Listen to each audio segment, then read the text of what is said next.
เจริญพรสาธุชนญาติโยมทุกท่านวันนี้เป็นวันธรรมสวนะหมายถึงวันแห่งการฟังพระธรรมเทศนาตั้งแต่สมัยครั้งพุทธกาลมาจนถึงปัจจุบันนี้เมื่อถึงวันธรรมสวนะชาวพุทธก็หาโอกาสฟังพระธรรมเทศนา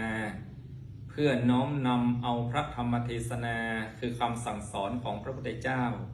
มาใช้ให้เกิดประโยชน์ในการดำเนินชีวิตใช้ให้เกิดประสิทธิภาพในการทำงานและเราเมื่อถึงวันพระก็ขวนขวาย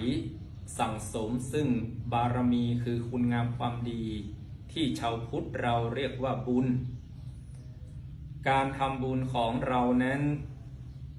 ส่วนมากก็มุ่งไปที่บุญ2ประการ1บุญให้2บุญหาบุญให้คือทำบุญให้ตัวเรานั้นอยู่ดีมีสุขด้วยการให้ทานรักษาศีลเจริญจิตตภาวนาอันนี้ทำบุญให้คือเราทำด้วยตัวของเราเองให้ตัวของเรานั้นอยู่ในพระศาสนาด้วยการประพฤติปฏิบัติคุณงามความดีส่วนบุญประการที่2เรียกว่าทำบุญหาก็คือทำบุญหาผู้วายชนคนที่เรารักอุทิศบุญกุศลให้ท่านก็เป็นข้อคิดกับเราท่านทั้งหลายว่า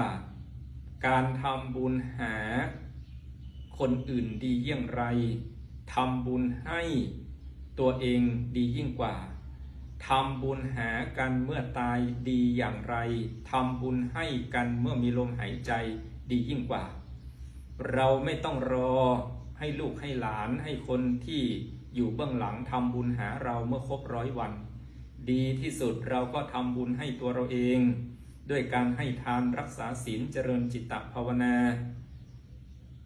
เสียแต่บัดนี้แม้เราล่วงลับไปแล้วลูกหลานใครจะทำบุญหาเราหรือไม่ก็ไม่สำคัญแล้วทำบุญให้ตัวเอง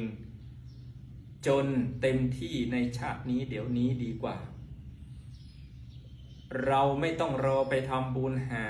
พ่อแม่ญาติพี่น้องคนที่เรารักเมื่อเขาล่วงลับดับชีวิตไปดีที่สุดเราทำบุญให้เขาด้วยกายทำดีต่อกันปากพูดดีต่อกันใจคิดดีต่อกันเสียแต่บัดนี้ดีกว่าไปรอทำบุญหากันเมื่อตายจากกันแล้วเพราะฉะนั้นวันนี้วันธรรมสวนะเราก็หาโอกาสฟังพระธรรมเทศนา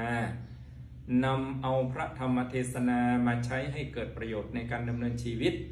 ใช้ให้เกิดประสิทธิภาพในการทำงานในวันธรรมสวนะยิ่งนี้เราก็ทำบุญให้ตัวเราด้วยกายทำดีปากพูดดีใจคิดดีดีกว่าไปรอให้ลูกหลานทำบุญหาเราเมื่อเราล่วงลับดับชีวิตไปแล้ววันธรรมสวนะเช่นนี้เราก็ขวนขวายทำบุญให้คนที่เรารักด้วยกายทำดีปากพูดดีใจคิดดีต่อกันดีกว่าไปรอทำบุญหากันเมื่อครบ100 วันทำบุญให้ดีกว่าทำบุญหาเพราะทำบุญหากันไม่แน่ว่าจะได้ทำบุญให้กันนั้นได้แน่ๆขออำนวยอวยพรให้สาธุชนญาติโยมทุกท่านจงมีแต่ความสุขความเจริญด้วยกันทุกคนทุกท่านเทอญ